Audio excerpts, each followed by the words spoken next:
start a video, have you ever looked at someone you love and felt a strange, unsettling disconnect? Like you're both in the same room, but living in completely different worlds? That's exactly how Mark felt. He and Sarah had what everyone called the perfect marriage. They were high school sweethearts, the couple everyone envied. Their home was filled with laughter, shared dreams, and the sweet aroma of Sarah's famous Sunday morning pancakes. For Mark, Sarah's words were his daily dose of sunshine. "I love you more than yesterday," she'd text him. "Can't wait for you to come home," she'd whisper on the phone. These sweet nothings were the foundation of his world. But lately, that foundation had started to feel shaky. It began subtly. Sarah started working late more often, her phone glued to her hand, a secretive smile playing on her lips as she texted. When Mark asked who she was talking to, she'd just wave a dismissive hand and say, "Oh, just work stuff, honey. A new project. It's really demanding." Mark wanted to believe her. He loved her, and trust was the cornerstone of their relationship. But a small nagging voice in the back of his mind wouldn't stay quiet. He noticed she'd started dressing up more for these late nights at the office, wearing perfume he hadn't smelled on her in years. The sweetness in her words started to have a strange, almost artificial aftertaste. The compliments became a little too frequent, a little too effusive. "You're the best husband in the world, Mark, you know that, right?" she'd say, giving him a quick, distracted kiss. It felt less like a genuine sentiment and more like a performance, a way to keep him from looking too closely. He started to feel like an audience member watching a play, not a participant in his own marriage. The shared glances that once spoke volumes were now empty. The comfortable silences were now filled with a heavy tension. Her sweet words were becoming a mask, and Mark was starting to dread what lay hidden beneath it. The breaking point came on a Tuesday. Sarah had called to say she was stuck in a last-minute emergency meeting and wouldn't be home for dinner. Disappointed but trying to be understanding, Mark decided to surprise her. He picked up her favorite Thai food and drove to her office building downtown.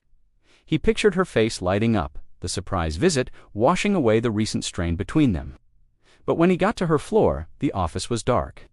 A security guard doing his rounds told Mark that everyone in Sarah's department had left hours ago. A cold dread washed over him. The emergency meeting was a lie. He drove home in a daze, his heart pounding a frantic rhythm against his ribs. Where was she?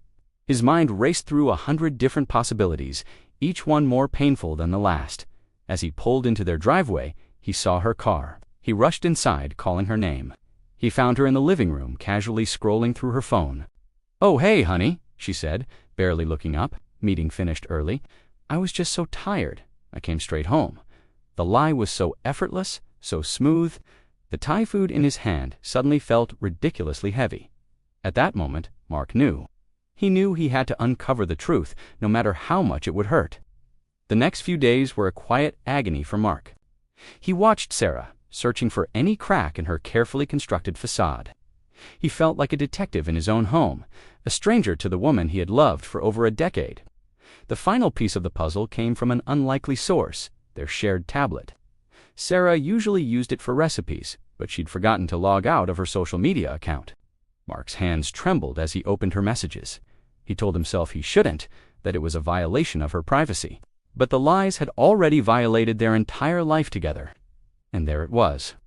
An entire conversation thread with a man named Alex. It was filled with "I miss yous," "I can't wait to see yous," and plans for secret meets. He saw messages sent during her late nights at the office. He saw a photo of them together. Captioned, "My real happiness." The words on the screen blurred as tears filled Mark's eyes. Each sweet word Sarah had said to him over the past few months replayed in his head, but now they were sour, tainted with betrayal. Her "I love yous" were a smokescreen. Her compliments were a distraction. The entire foundation of his world didn't just feel shaky, it had crumbled into dust. He confronted her that night, the tablet placed on the coffee table between them like a verdict. Sarah's face went pale. For the first time in months, the mask dropped. There were no more sweet words, no more easy lies. There were just tears, frantic excuses, and desperate pleas. She talked about feeling neglected, about the spark being gone, about Alex making her feel alive again. But to Mark, it was all just noise. The woman he loved, the one who made him pancakes and sent him sweet texts, had been replaced by a stranger who had methodically and deliberately shattered his heart.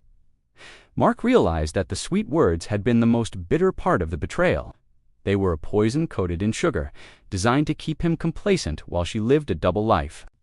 He understood that love isn't just about hearing sweet words, it's about the truth and integrity behind them. When those are gone, the words become meaningless echoes in a hollowed-out relationship. The journey ahead for Mark would be incredibly difficult, a path of rebuilding his life from the wreckage. But as he packed a bag that night, he knew one thing for certain: he would never again let himself be intoxicated by words that had no truth, no matter how sweet they sounded. He was choosing the bitter truth over a sweet lie, and in that choice, he was taking the first step toward finding his own, genuine happiness again. Infidelity can leave deep, lasting scars, and the feeling of betrayal is overwhelming. If you or someone you know is struggling to cope with a situation like this, please know that you are not alone. Seeking support from a therapist or a counselor can provide a safe space to process these painful emotions and find a path toward healing. Remember, your well-being is the top priority. Thank you for listening to this story. If it resonated with you, please consider liking this video and subscribing to our channel for more content that explores the complexities of human relationships.